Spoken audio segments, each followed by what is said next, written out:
Assalamualaikum warahmatullahi wabarakatuh.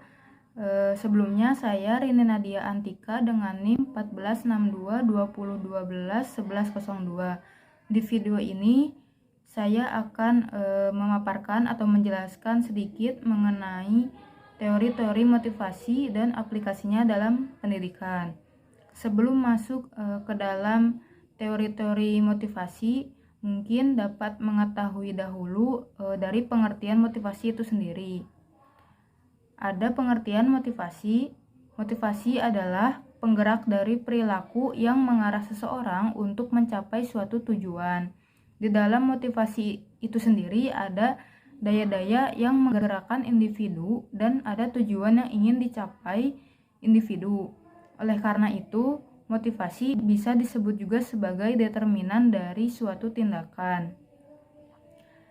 Adapun pengertian motivasi secara umum adalah stimulus atau rangsangan yang membuat individu memberikan respon.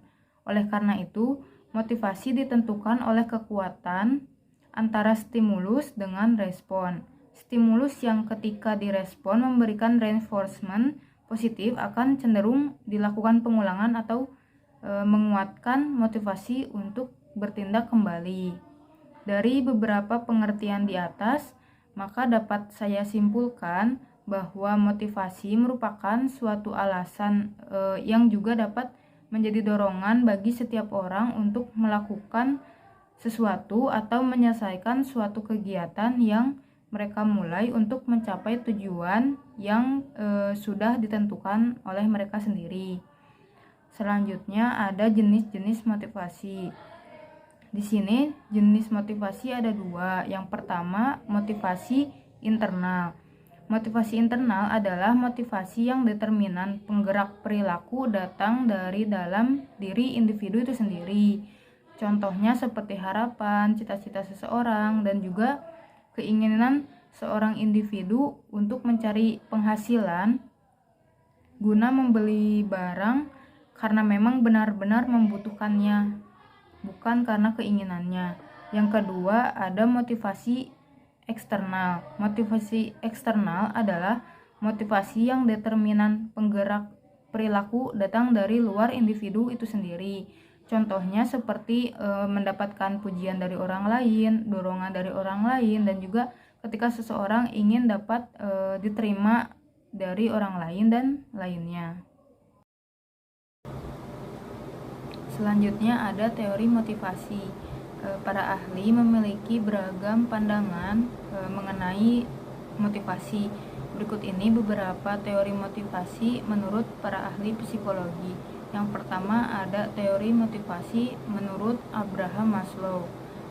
Menurut Abraham Maslow, motivasi adalah hierarki kebutuhan manusia yang mendasari manusia termotivasi melakukan sesuatu.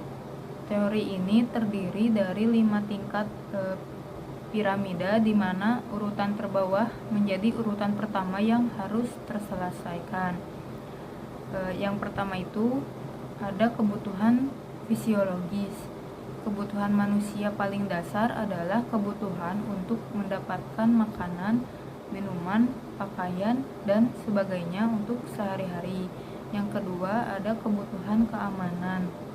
Ketika kebutuhan fisiologis sudah terpenuhi, maka di sini kita mempunyai motivasi untuk mendapatkan rumah, tempat tinggal yang lebih baik, tabungan masa depan, dan kesehatan yang terjamin, dan yang lainnya.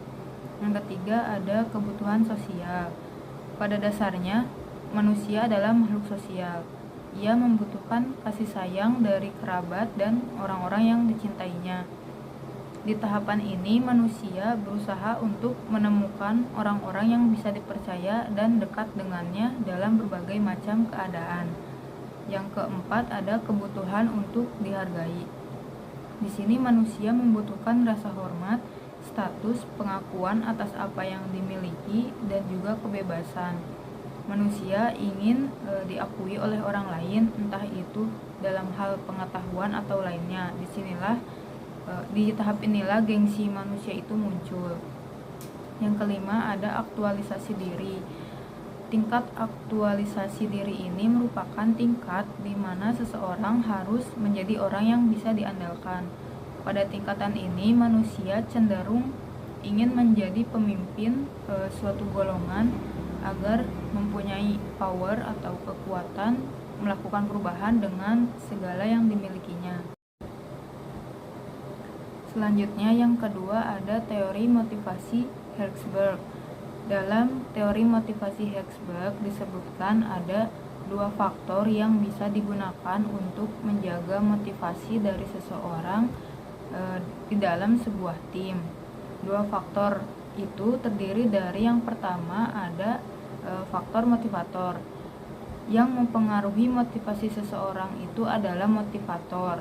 Ketika seseorang belajar atau bekerja, maka orang itu akan membutuhkan dorongan agar mereka bisa terus termotivasi dan belajar atau bekerja lebih giat atau lebih keras lagi. Adapun beberapa hal yang dapat memotivasi seseorang adalah pencapaian, pengembangan diri, dan juga pertumbuhan ilmu dan lainnya. Yang kedua ada faktor hygiene. Faktor hygiene merupakan faktor yang membuat seseorang puas namun tidak menimbulkan efek motivasi. Akan tetapi jika faktor hygiene ini tidak terpenuhi, maka hal ini dapat membuat seseorang kecewa dan menurunkan motivasi. Seseorang dikatakan memiliki motivasi tinggi dapat diartikan orang tersebut memiliki alasan yang kuat untuk mencapai apa yang diinginkannya. Yang ketiga ada teori motivasi McClellan.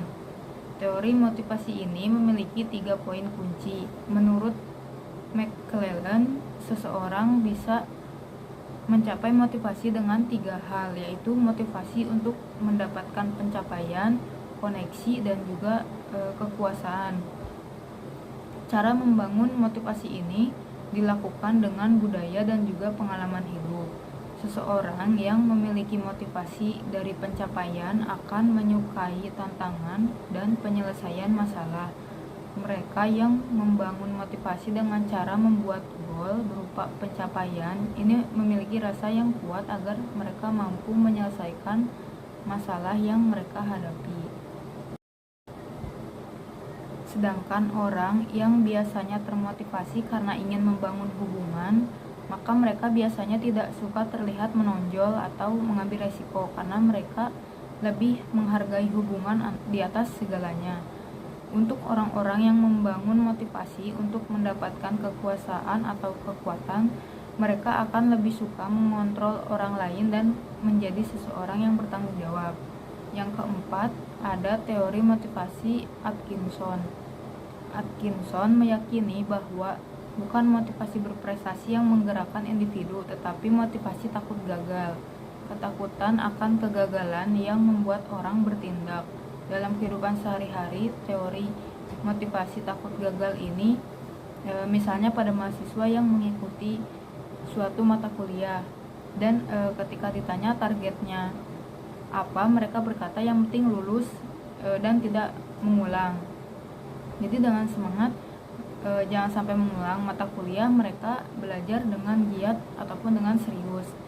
Yang kelima ada teori motivasi Elton Mayo.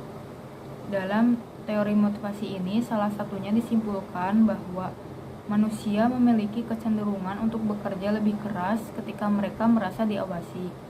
Dalam kehidupan sehari-hari mungkin kita juga merasakan hal tersebut ketika di kelas lagi belajar ada atau tidak ada guru. Akan lebih giat belajar ketika ada guru yang mengawasi. Selanjutnya, adapun aplikasinya dalam pendidikan. Dalam pendidikan, motivasi sangat diperlukan. Motivasi sangat menentukan tingkat berhasil atau gagalnya perbuatan belajar dari peserta didik itu sendiri. Belajar tanpa adanya motivasi dalam belajar tidak akan mungkin melakukan aktivitas belajar. Selanjutnya yang terakhir ada kesimpulan. Motivasi tak hanya dapat diperoleh dari diri sendiri saja. Motivasi juga dapat diperoleh melalui pujian orang lain, motivator ataupun media. Motivasi sendiri terjadi karena adanya proses psikolog dalam diri kita yang dapat memberikan sebuah kegigihan serta arah dan tujuan dalam melakukan semua pekerjaan, baik pekerjaan sukarela maupun pekerjaan yang memiliki tujuan tertentu. Mungkin sekian penjelasan dari saya, kurang lebihnya mohon maaf. Wabillahi taufiq wal hidayah. Wassalamualaikum warahmatullahi wabarakatuh.